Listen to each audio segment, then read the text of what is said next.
आज कुछ अखबारें जो कहती हैं कि हम जी पंजाब का प्रतिनिधित्व करती हैं, उन अखबारों के जो पत्रकार और संपादक हैं, मैं उनसे पूछता हूं कि आप मंथरा जैसे पत्रकार क्यों बने हुए हैं, समाज में द्वेष और घृणा की सृष्टि करने वाले? आप पंजाब की आवाज कहते हो अपनी अखबार को, आप पाकिस्तान की आवाज क्यों बने हुए हैं?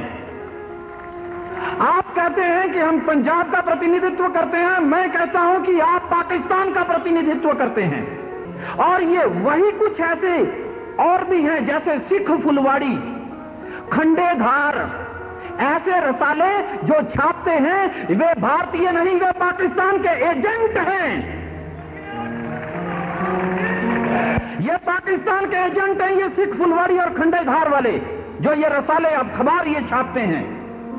दिव्य ज्योति जागृति संस्थान के ये सदगुरु महाराज के सब शिष्य, गुरु भाई और गुरु बहनें, कुचक्रों के शिविर को अब इस देश में और चलने नहीं देंगे।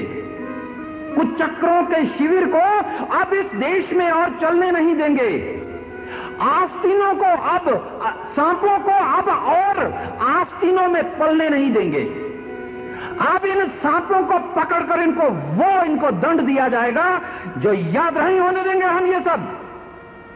अरे कुहासा आसमां पे छाता रहा, हम बहुत देर तक देखते रहे। अंधेरा धूप को धमकाता रहा और हम बहुत देर तक देखते रहे, किंतु अब हम नहीं देखेंगे इस बात को। बहुत हो गया, ये नहीं होने देंगे हम भंगम। बहुत हो गया, ये बहुत हो गया। अब सदगुरु महाराज के शिष्य भी पीछे नहीं रहेंगे, शिष्याएं भी पीछे नहीं रहेंगी।